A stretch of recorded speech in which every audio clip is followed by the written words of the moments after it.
Welcome to my channel. Today we are going to learn about printing odd numbers and even numbers sequentially, but with the help of golang concurrency. So here we are going to use a concept called channels in golang, right? How to print the odd numbers and even numbers, right? So this is also a question which comes very often in interviews, like questions like, okay, I want to print odd number and even number, and that too with the help of a golang concurrency. How do you do that? So for that reason only I have taken this problem, and let us see. First of all, we need to make one function. Let me get a function called print numbers. Okay, and what is our concept here? First thing is we need to create a channel, basically two channels, one for the odd number, another for the even number, right? So let us create first channels. Say I will give a name called odd chan, okay, as an odd channel. Let me make as a channel with an integer type, right? Similarly, we are going to make an even channel of integer type, right? So now I have created two channels, okay, with integer type. Now you guys are seeing my concurrency videos, right? So it's not much different, it's just the same. I would be using this print numbers where it should accept these channels which I have created here, right? So that means it should take this, say, odd channel or even channel value. So I will be just putting odd comma even, and here is this arrow operator, right, which means this is only read. Its value was only getting inserted to this odd even, right? If I remove this, right, it's a bi-directional, right? If I put this in a single direction, it is just only going to insert the value or not the other way around.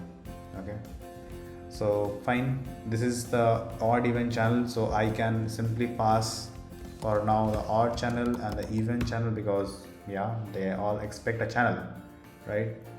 And my goal would be simple. I would be using a go keyword before this print numbers, so that it will be on the concurrency mode, but there are a lot more to it. Okay, so the thing here is I need to first understand the logic of odd numbers and even numbers, right?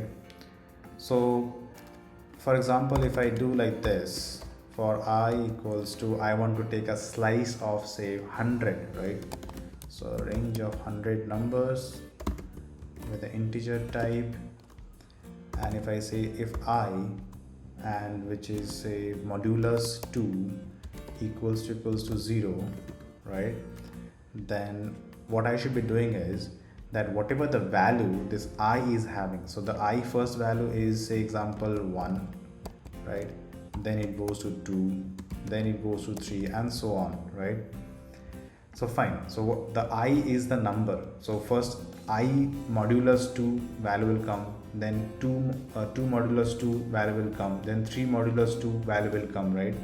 So modulus is basically getting the reminder. What I want to do here is whatever the value the I looks for here, right, it should pass to the channel which I have created.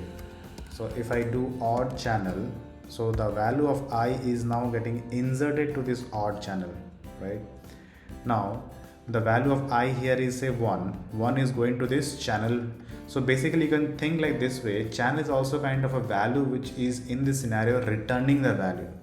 Okay, so I is kind of passing the value to this odd chain, which we can utilize later, and we will see how we can do this. So okay, so I is passing the value, that is 1 is coming to the odd channel, right? If the modulus, it has some remainder, right? If not, then what will happen? Then we'll use a else statement and we'll say even channel. Okay, even channel is now I. Okay, great. So now the values based on the range of 1 to 100, okay, it will pass the values to odd channel and even channel. Great. So now I have a function which also accepts its odd channel and even channel. So that means these values are now passing to here. Now the main logic comes here only. Okay, so if I got this value, what I should be doing here is, in Golang we don't have here while loop or while, until, or other loops. Only we have for loops. Okay, so what we should be doing here is, we should be using one more you can call as a keyword called select. Okay, select is also similar to case, like switch case, it also does the same kind of switch case statements, but in a different way. Okay, so what I will be using is case. Say give me a name, say what I can name, odd even, let's say like this, odd even. Okay, and what I will be doing here is, I will be passing the value of odd right here, and then I will be printing. Okay, so hold on, let me just print odd. It should be even, not event, sorry. Yep. So basically what happens is, this odd value, if it is an odd value which is coming from here, right, if it is an odd value, it will print here.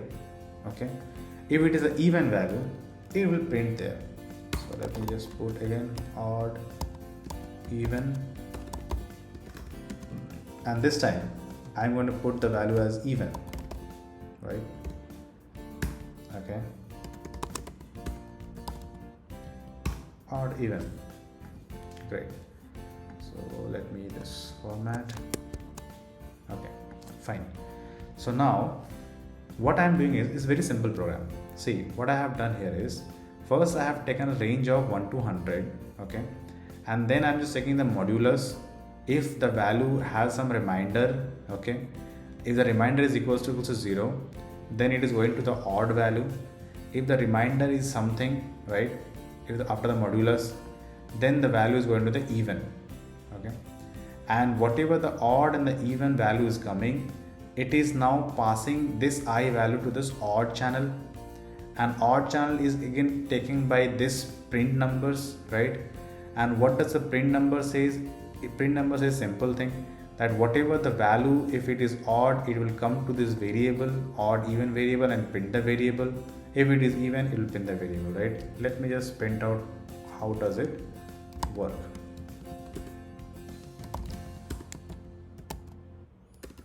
So I will say go run print odd even. See, it has printed sequentially in a concurrent with the help of Golang channels. It has printed everything sequentially, 1 2 3 4, everything. I hope the video is informative. Thank you for watching.